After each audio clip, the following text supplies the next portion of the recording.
Let's put the women and children to bed and go looking for dinner. Jon Rothstein here on Inside College Basketball Now on CBS Sports Network. Want to remind you to subscribe to Inside College Basketball Now on both Apple and Spotify. We want to be your Bible for the college basketball season and beyond. We're the only college basketball podcast coming to you 52 weeks out of the calendar year. Also want to remind you to like and subscribe to Inside College Basketball Now on YouTube. We want to get up to 500 likes on this show. We need an army with us each and every show here on Inside College Basketball Now, and we need you to be all you can be. And also a programming note, each and every Monday for the rest of the 25-26 college basketball season, Inside College Basketball Now will be coming to you right here at 1 o'clock Eastern on CBS Sports Network. And then on Thursday, we will also be doing a live show at 1 o'clock Eastern on YouTube. And in addition to those two shows each and every week on Mondays and Thursdays at 1 o'clock Eastern, we will be bringing you additional episodes each and every week with exclusive interviews with some of the biggest and best names in the sport. Tuesday morning, I chat with Villanova head coach Kevin Willard. That will drop at 8 o'clock Eastern, 8 a.m. Eastern, Tuesday morning on YouTube. But as always, we start with three big things, and we have to start with what happened in Chapel Hill over the weekend. I'm going to get to Michigan as well. Michigan beat Ohio State on Sunday on CBS, but we have to start with what happened between Duke and North Carolina in a classic rivalry game between the two schools on Tobacco Road. Now, Duke all season long obviously had separated itself as one of the top four teams in college basketball with UConn, with Arizona, with Michigan, and North Carolina is in a situation right now where it has been clawing back and flirting with national prominence. We got a taste early when Carolina beat Kansas. We got another taste when Carolina won at Kentucky in the ACC-SEC Challenge, and I thought North Carolina had a tremendous statement win when it went on the road to Virginia in ACC play and beat the Cavaliers in Charlottesville. But none of those victories, none of those triumphs came close to what we saw on Saturday night. And the truly great games in college basketball have all sorts of shifts. There's ties, there's lead changes, there's momentum changes. Saturday night in Chapel Hill had all of it, and it was capped off by a buzzer beater in the corner from Seth Trimble that sent Franklin Street and the Dean Smith Center into an absolute frenzy. And now I think it's safe to say this, because it was a major, major question coming into the season. Hubert Davis hasn't just rallied North Carolina. Hubert Davis hasn't just put North Carolina in a position where it's going to be back in the NCAA tournament with a quality seed. Hubert Davis now has North Carolina at its highest point since it played Alabama in the 2024 Sweet 16 and it came up just short as a number one seed. Because we have seen a gradual progression from the Tar Heels this season. Obviously, the win against Kansas early was huge. Obviously, the Kentucky win was huge. Obviously, the Virginia win was huge. But now you start adding a home victory over Duke to that resume. North Carolina, as we're seeing the numbers there for Caleb Wilson, who again continues to be one of the best players in the country, North Carolina is now in position to make a push towards being a top 16 protected seed on Selection Sunday. And just like I've said when we have had this discussion when it comes to Bill Self in Kansas, the barometer of being a vintage blue blood program for me is being a top 16 protected seed on Selection Sunday. And just like Kansas has as of late under Bill Self, North Carolina has done the same under Hubert Davis. These two brands that were not in peak form a year ago are now operating in peak form. But Saturday was about the Tar Heels. Saturday was about North Carolina taking punch after punch and finding a way to put together a miraculous second half comeback. It started on a three-point shot by Derek Dixon, who didn't have his biggest game on Saturday, but he made a three-point shot late to cut the deficit to three, and then he was the one on the game's final play that penetrated and pitched it to Trimble for the game-winning shot. North Carolina now 19-4 8 games left. The majority of these games are going to be against teams that are going to be in the NCAA tournament, starting with a very difficult game Tuesday night at Miami, in a game that the Hurricanes obviously desperately need because now Carolina becomes an even more marquee win on the resume. But North Carolina now in a situation where it is playing, in my opinion, like a team that can be a top 16 protected seed on Selection Sunday. There is interesting dynamics, in my opinion, with the makeup of this team. Because obviously in college basketball, we are in a different climate. Obviously, we're in a scenario where we are seeing things change. Teams take more transfers. Teams obviously build rosters different. But you look right now at the guts of this team, and there's still players, in my opinion, that are true North Carolina guys in terms of where they started their career. Derek Dixon and Caleb Wilson are freshmen, but all they know is North Carolina. You heard Hubert Davis talking after the game about the fact that Seth Trimble deserved to make that shot because he stayed true to the program. There's a new roster that's been remade at North Carolina, but the roster is comprised of guys, especially in that starting lineup, multiple guys who have only played at one college program. And I want to continue to say it. I think if there is a player that is going to be critical, and I think you can have this conversation now, for Carolina to play deeper in the NCAA tournament and be a team that plays in the second weekend, it is the continued evolution of Derek Dixon, who made a big three to obviously make it 68-65, and then made a big-time drive to pitch it to Trimble for the win. Wouldn't panic on Duke at all. This is a rivalry game on the road. Blue Devils were in control for the majority of the game, but this was an incredible, incredible comeback for North Carolina, and really, in my opinion, a celebration of one of the great weekends we have had this season in college basketball. And look, I don't want to get into what's going on off the court now in college sports. It's a mess. It's an operation without a compass. But we are seeing now, game after game, night after night, the on-court product is as good as it's ever been since I've been doing this, and I've been on this beat now 20 years. Another big thing that stood out to me over the weekend, Michigan's roster continues to be a cut above the rest. Michigan, on Sunday on CBS, went to Ohio State and dominated the Buckeyes from what felt like tip to finish. Michigan's roster is this good, and I'm going to explain how good Michigan's roster is right now. Forget about the fact that the Wolverines have 3 players up front that look like they could go into an NBA game tomorrow physically in Yaxel Lendeborg, Morez Johnson, and Adai Mara. Forget about the fact that they're in a situation where they have a veteran in Amari Burnett who feels like he's been in college since Roy Williams was at Kansas. And forget about the fact that they have Elliot Cadeau, a highly touted point guard. I think you can make this case right now when we look at Michigan's depth.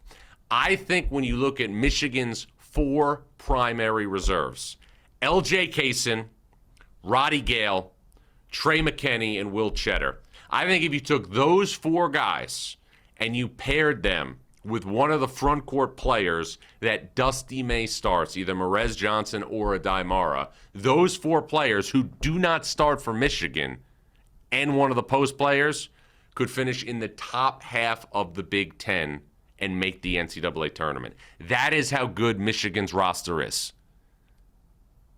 And look, I know Michigan lost the game to Wisconsin. I know they have a defeat. But we have to remember this. It took Michigan to lose a game, a 15 3-point performance by Wisconsin. The Badgers had to make 15 threes in that game to go and beat Michigan in Ann Arbor. And since then, Michigan has won 8 games in a row.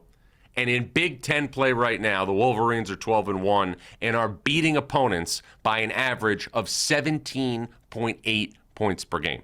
That is what we're looking at in terms of the dominance of Michigan. We have seen different teams take turns at the top. And I'm going to get to UConn and St. John's here in a couple of minutes.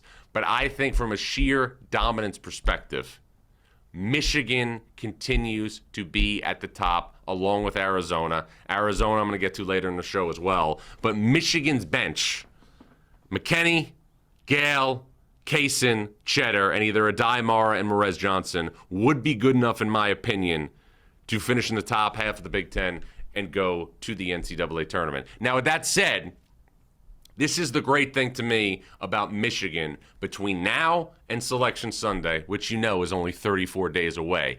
Michigan is going to be tested and have more calluses between now and Selection Sunday than any other team in its conference, because this is what's on deck for Dusty May's squad.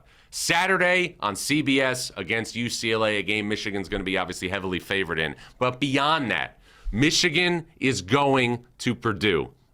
Michigan is also going to Illinois on the road. Michigan is also going to Washington, D.C. in a couple of weeks to take on Duke in a non-conference game at Capital One Arena. And Michigan in Ann Arbor on the 8th of March, which is the last Sunday of the regular season on CBS, will be taking on Michigan State. So I'm looking at Michigan right now, going to Purdue, going to Illinois, going to D.C. to play Duke, and then going to play Michigan State in Ann Arbor. Michigan is going to have to play 4 more Final Four caliber games before it even gets to the Big Ten tournament during championship week. But I think if you look right now at the rosters in the sport, and you look at, obviously, a 9-man rotation, no 9-man rotation comes close to what Dusty May has composed in Ann Arbor. Michigan made a statement on Sunday. North Carolina made a statement on Saturday in what was an epic weekend for college basketball. But the centerpiece to me of the weekend started on Friday night at Madison Square Garden when St. John's beat UConn. What is the ceiling for the Red Storm after this victory? We'll talk about all that and more when we return. Jon Rothstein here on Inside College Basketball Now on CBS Sports Network.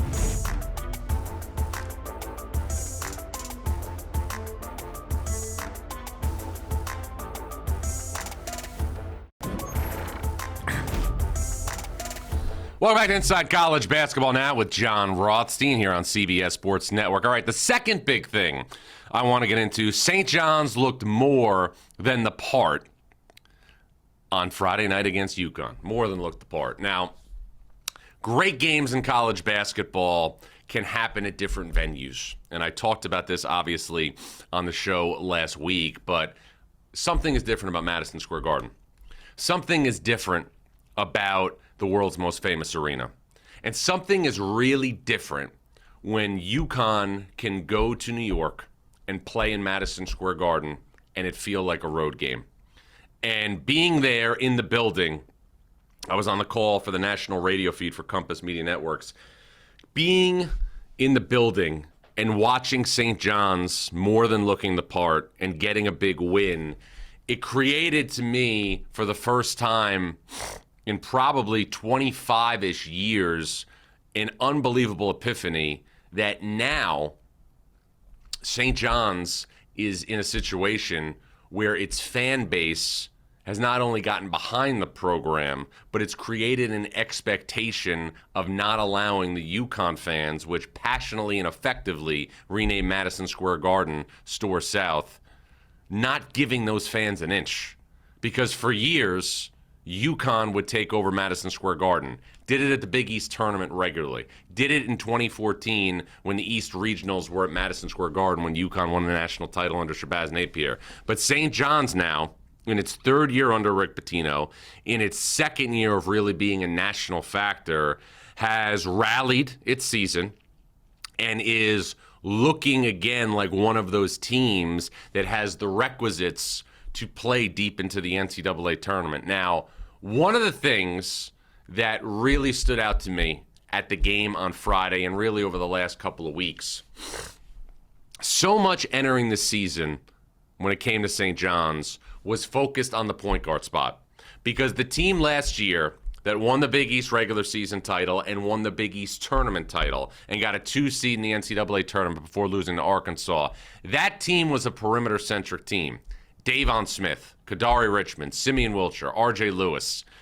And I think the real thought process, and when people had questions around this roster, was how is St. John's going to replicate that same type of perimeter chemistry and that same type of all-league caliber talent on the perimeter? And the truth of the matter is the roster that has been built, which I still think is as talented as any in the sport, has different components than last year's team. And once Rick Pitino made the move to insert Dillon Mitchell into the lineup as a starter and now have a three-forward look with Zuby Ejiofor, with Mitchell himself, and with Bryce Hopkins, St. John's became a team that overwhelms teams in the paint. St. John's became a team that punishes people on the backboard, and that's led by Ejiofor, who on Friday night had a 21-point, 10-rebound, 7-assist performance and looked like one of the top 2 or 3 best big men in the sport. This is a team that from the opening tip was going at Tarris Reed, trying to get him into foul trouble. This is a team that successfully not only got Reed 2 fouls in the first half, but also Alex Caravan. UConn made a couple of threes early in the game. Caravan, Braylon Mullins took a 16-10 lead. Rick Pitino called the timeout. After that, St. John's regained the lead, and you never really felt the rest of the way that UConn was going to really seize momentum. There wasn't a lot of separation in the game, not even close, until the end where it got to 8 or 9 points. But you always felt that St. John's was going to have an answer. And St. John's will take a 9-game winning streak into tonight's game against Xavier at Madison Square Garden. But it now creates an interesting dynamic again for St. John's for the second time in 2 years. A year ago, obviously, there were things that hadn't been accomplished in decades. The Big East regular season title outright hadn't been done since Lou Carnesecca, Chris Mullen, Mark Jackson, Walter Berry in '85. The Big East tournament title hadn't been done since 2000 under Mike Jarvis. Now, not only are those attainable goals, but St. John's is in a situation where it could win back-to-back Big East regular season titles and be again a top 16 protected seed in the NCAA tournament. What would that mean for St. John's? That would mean first and second round games in the NCAA tournament in Philadelphia on Friday, Sunday of the first week. That means St. John's fans, all they would have to do is get to Penn Station, walk downstairs, and take a 70-minute Amtrak to Philadelphia to be at the sites of the games for St. John's in the first and second round. Now, with that said, there's a lot of basketball left, but if you evaluate the two teams, St. John's and UConn, if we're talking about as it pertains to a Big East regular season title, UConn still has to go to Villanova, the third team in the Big East that looks like an NCAA tournament team. Villanova played UConn to the wire a couple of weeks ago, and Hartford lost in overtime. St. John's is going to host Villanova. St. John's also still has to go to Providence and so on and so forth, and UConn again on February 25th, and you would expect the Huskies to bounce back in a major way in that game. But St. John's, as of today, has the inside track to the Big East regular season title. And we see this happen throughout seasons in college basketball. I think it's really important now to start talking about Dillon Mitchell, who has been the difference maker for St. John's, as one of the top intangible players in the sport. And if you look at the top teams, obviously that's where you're going to start when you're thinking about utility players. Duke has Malik Brown. Obviously, we have to love what we're seeing in certain cases from other players like Sam Hoiberg at Nebraska. But now Dillon Mitchell has to be in the conversation of being the top utility player in the sport, or at least one of them, for what he has done as a point forward for St. John's. It reminds me a lot of when UConn won its first national championship under Dan Hurley in 22-23, and Tristan Newton was not reliable enough and also was not consistent enough to be the point guard that he eventually became in 24. Dillon Mitchell is reminding me of a left-handed version of Andre Jackson when Andre Jackson was at UConn in 22-23. And look, UConn still has a lot of answers, and UConn to me still looks like a team that is more than capable of going to its third Final Four in 4 seasons. But the big differences I saw in this game Friday night was this. St. John's was just physically bigger and physically stronger up front, and you saw that with the dominance of what we saw from Mitchell, Ejiofor, and also Bryce Hopkins, who combined for over 50 points and 20 rebounds between the three of them. They were dominant, and they also, in my opinion, exposed something a little bit on UConn. UConn did not get a great game from its reserves on Friday night at Madison Square Garden. Malachi Smith, Eric Ryba, Jalen Stewart, Jaden Ross, those guys are going to have to give Dan Hurley something the next time these two guys play, and also when UConn plays better teams in the NCAA tournament, because there are 9 players that can play on UConn. Only 6 played double-figure minutes against St. John's. And that is one thing that Rick Pitino said post-game, and it's something that I saw doing the game. The depth and the talent that St. John's has, and now finally the role allocation, which wasn't there at the start of the season, that physically wears teams down, and it really got into Silas Demery, who had a very uncharacteristic game in terms of his ability to retain the basketball. 9 turnovers in the game for Demery. So St. John's, in totality, throughout the game Friday night, wore UConn down on the backboard inside with its troika forwards, and also used its depth to physically overwhelm UConn, in which we saw the Huskies really struggle to handle the pressure. So we have a burgeoning rivalry in the Big East.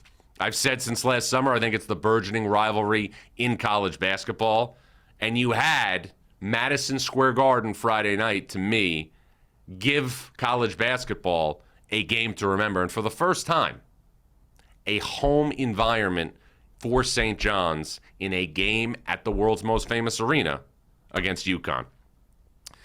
St. John's, UConn, North Carolina, Duke were 2 of the best games that we saw this weekend. In my opinion, 2 of the best games we saw this season.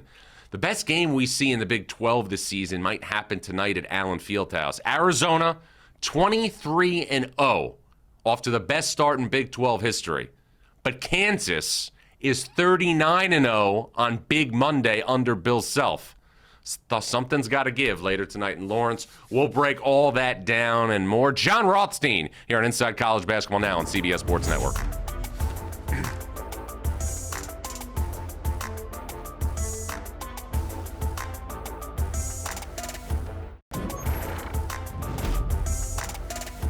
Welcome back to Inside College Basketball Now on CBS Sports Network with Jon Rothstein. I want to remind you to subscribe to Inside College Basketball Now on both Apple and Spotify. We want to be your Bible for the college basketball season and beyond. We're the only college basketball podcast coming to you 52 weeks out of the calendar year. Also want to remind you to like and subscribe to Inside College Basketball Now on YouTube. We want to get up to 500 likes each and every show. We need an army with us each and every show here on Inside College Basketball Now, and we need you to be all you can be. And also a special programming note.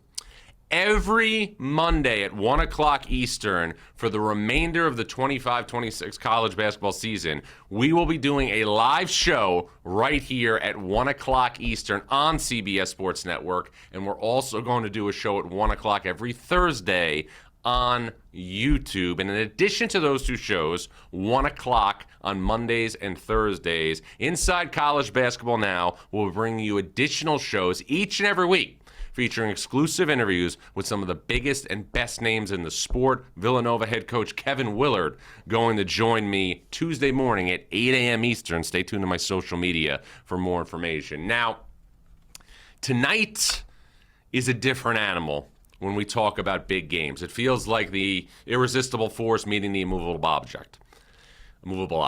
Now, you think about what Brett Yormark thought about when he wanted to have the Big 12 expand. You think about the brands that he wanted to obviously entice to his league.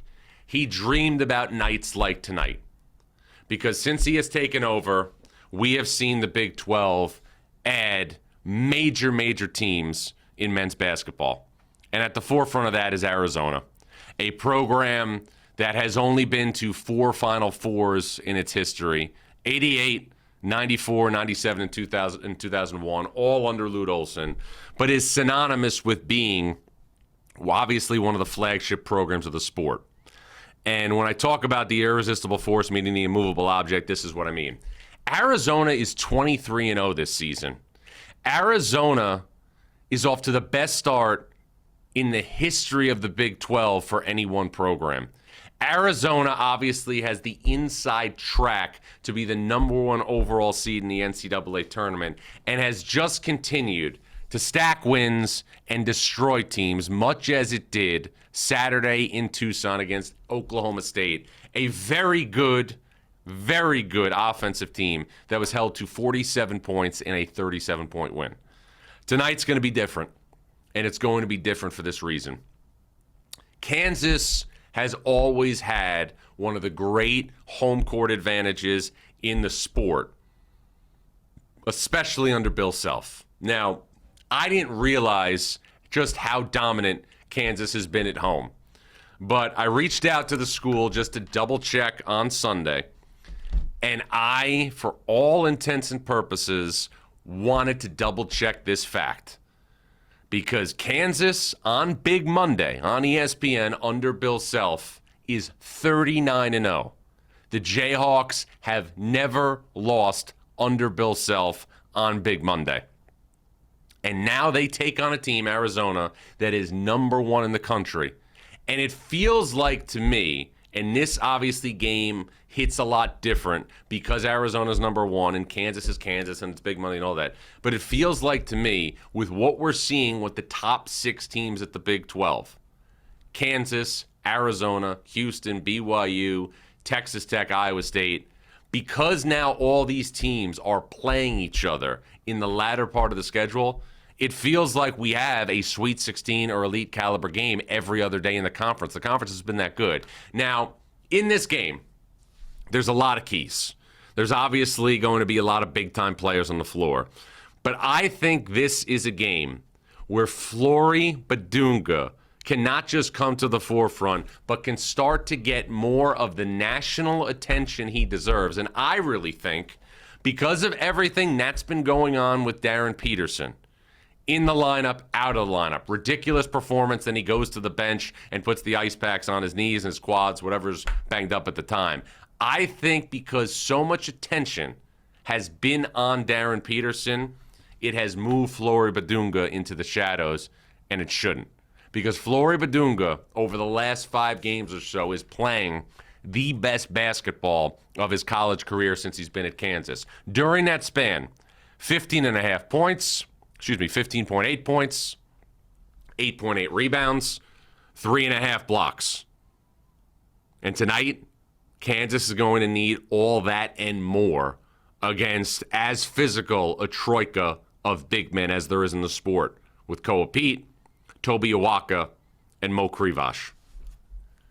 Another thing, and Kansas is on a 7-game winning streak entering this game.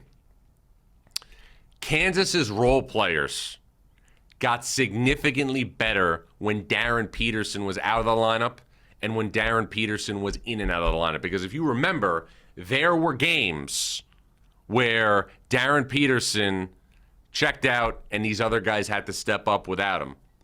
Trey White has been incredible for Kansas over the last 2.5 months. Nobody's talking about him. Melvin Council has been very, very good as a consistent double-figure scoring threat.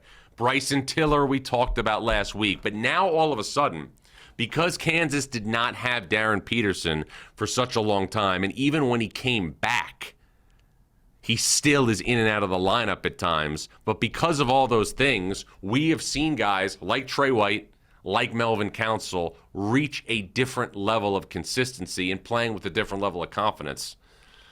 With that said, Kansas has not played a team this season and has played a great schedule like Arizona. And this is something that I think obviously is a credit to a coach, but coaches are always, in my opinion, the most impressive when they have an uncanny ability to always adapt to the type of personnel that's currently on their roster. And that's what's happened this season with Tommy Lloyd. And I saw this. I was in Tucson before the season for practice. And Tommy Lloyd, who's a very, very mild-mannered guy, stopped practice multiple times when the ball was not getting inside like it needed to. And he knows for this team to go where it's going to go, it needs the ball to be fed constantly to Krivas, to Pete, to Awaka. And we have seen now Arizona be a team that doesn't shoot, obviously, a lot from the outside, that wants to be dominant in the paint. And I think a big thing to watch tonight, in my opinion, is the guy that's going to have the keys to the car at the most important time in the game, and that's Jaden Bradley. He was awesome, obviously, on opening night down the stretch against Florida. He was awesome against UCLA at Intuit Dome.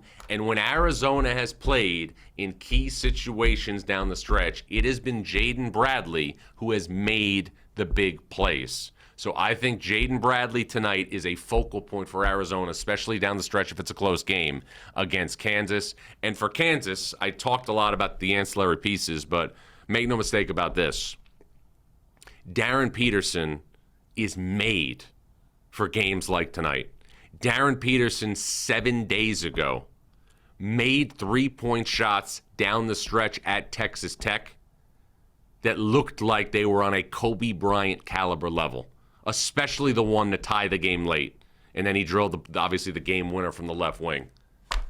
But this is a guy, again, I'm not saying he's going to be the National Player of the Year. I'm not saying he is somebody, because he's been so sporadic with his usage, that's in a situation that you can make a case right now to be the National Player of the Year. But I'm saying this.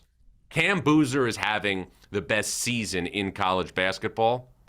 But if you're doing a draft right now and you are evaluating who you're going to take to start your team, nobody, and I mean nobody in the sport, has a higher ceiling than Kansas's Darren Peterson. And nobody in the sport will play on a bigger stage tonight than Darren Peterson when Kansas, who is 39-0 under Bill Self on Big Monday, will host Arizona, who's 23-0 and off to the best start in the history of the Big 12. What does today's AP Top 25 look like? Who's in, who's out? I'll break it all down from soup to nuts and give you my thoughts as we march on here. Jon Rothstein here on Inside College Basketball Now on CBS Sports Network.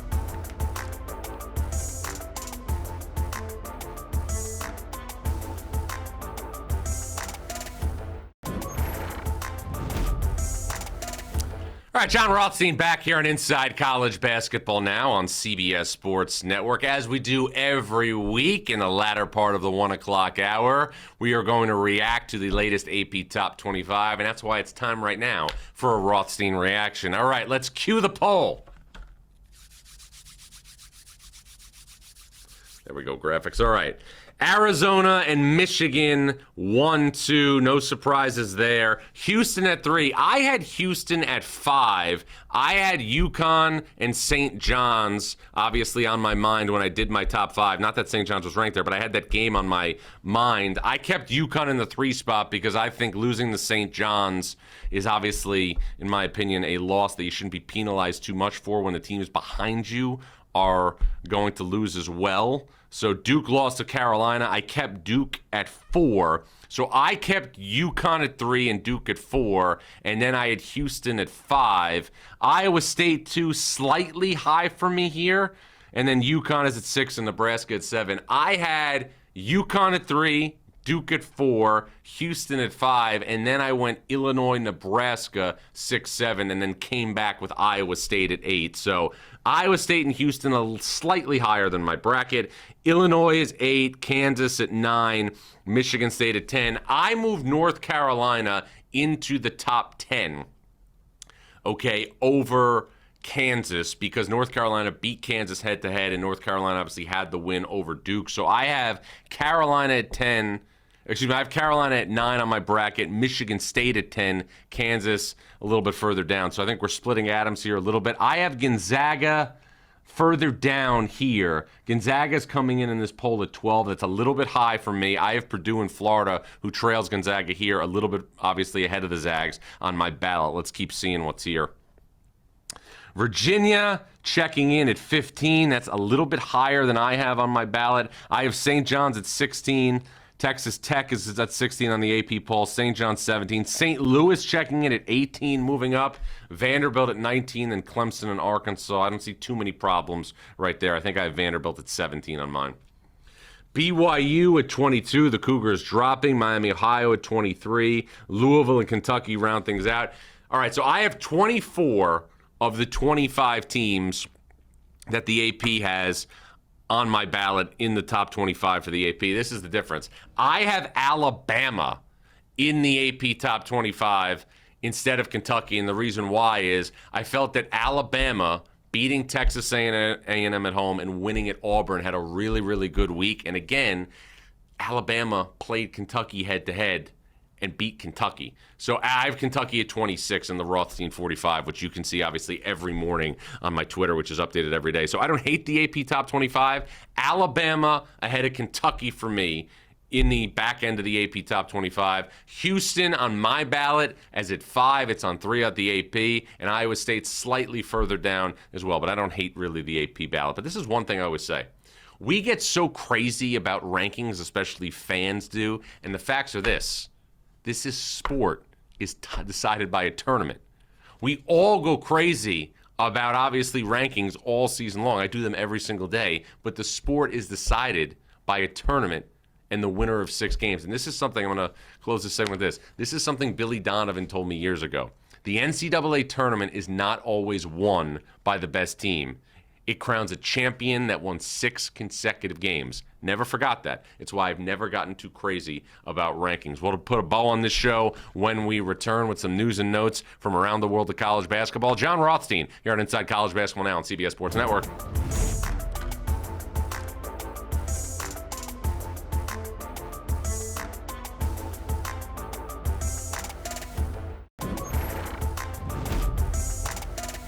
All right, welcome back to Inside College Basketball Now on CBS Sports Network. I'm Jon Rothstein. All right, let's put a bow on this show with some news and notes around the world of college basketball. We go to 3 good nuggets. Nugget number 1, the unsung cyclone. I'm talking about Nate Heise for Iowa State. TJ Otzelberger, and he said it on this show, has felt all season long that Nate Heise could be the player that lifts the ceiling in Ames for the Cyclones. Over his last 3 games, Nate Heise is averaging 9 points per game, 5 rebounds per game, and 3.3 assists per game. This is a key cog to monitor for the Cyclones, who are marching towards another high seed in the NCAA tournament. Nugget number 2, live by the bomb, die by the bomb. I'm talking about NC State.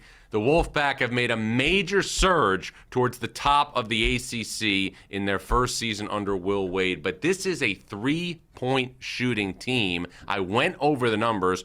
44.9% of NC State's field goal attempts this season are from 3-point range. The Wolfpack will look to continue to stay hot tonight at the Yum Center against Louisville. Should be a great game before Arizona, Kansas. Nugget number 3, mainline magic. Villanova, and we're going to hear from Kevin Willard Tuesday at 8 a.m. Eastern here on Inside College Basketball Now. Villanova has solidified itself as the 3rd best team in the Big East, and given the fact that Justin Moore was really never the same after tearing that Achilles in the 2022 NCAA tournament, I think it's safe to say that the combination of a Caden Lewis and Bryce Lindsey at Villanova is the best backcourt that the Wildcats have had since they went to the Final Four in 2022 under Jay Wright. That team obviously lost to Kansas in the national semifinals.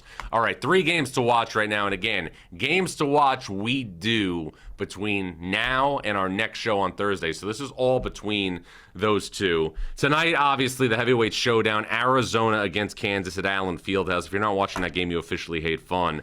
Meanwhile, Tuesday night at Pinnacle Bank Arena, Purdue is at Nebraska, a quad 1 opportunity at home for the Huskers, who got back on track over the weekend at Rutgers. Purdue limped to the finish line against Oregon on CBS at home. Something's not right now with the Boilers. We'll see if they can get it right Tuesday night.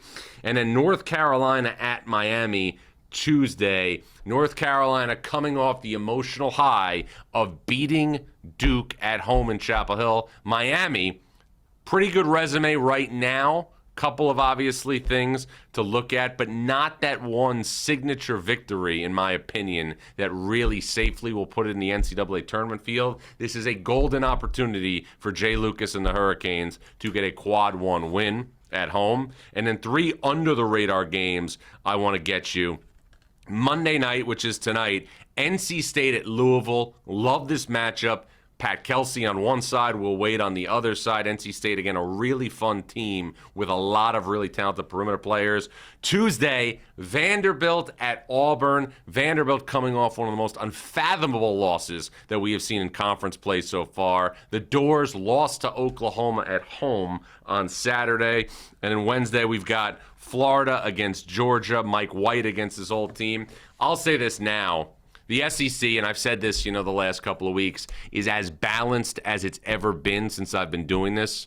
But given you're on a neutral court, given things are on a neutral court in the NCAA tournament, I don't think there is any doubt that the SEC's best chance to have a team go to the Final Four is the defending national champion Florida Gators.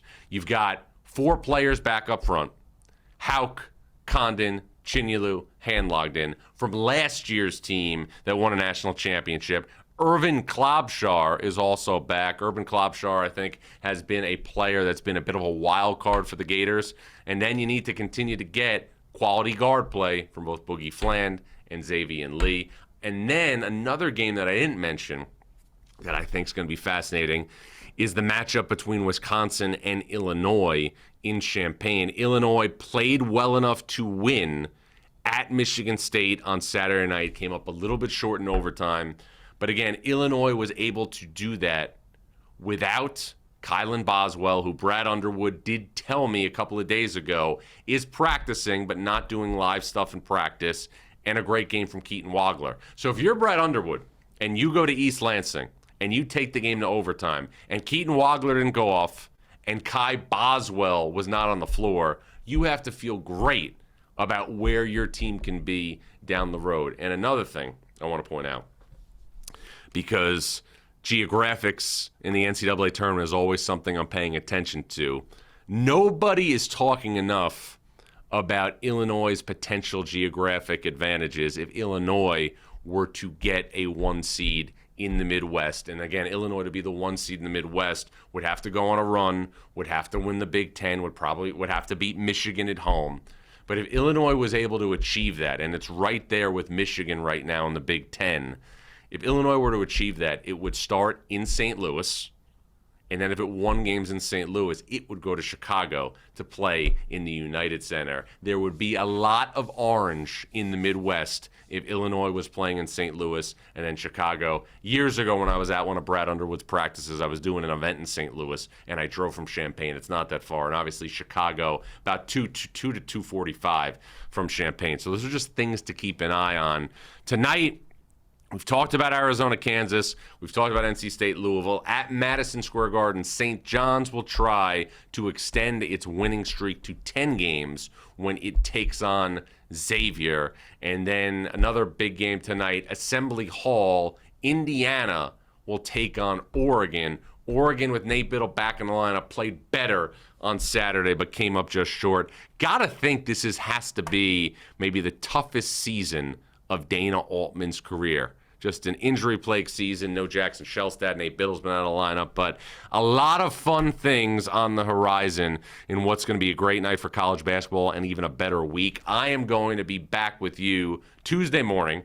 I'll chat with Kevin Willard, 8 a.m. Eastern, live on YouTube. And then Thursday, same bat time, same bat channel, 1 o'clock Eastern on YouTube on Thursday. But we will be right here every Monday for the rest of the 25-26 season, 1 o'clock Eastern here on CBS Sports Network. This is only February, but this was Inside College Basketball Now with Jon Rothstein on CBS Sports Network.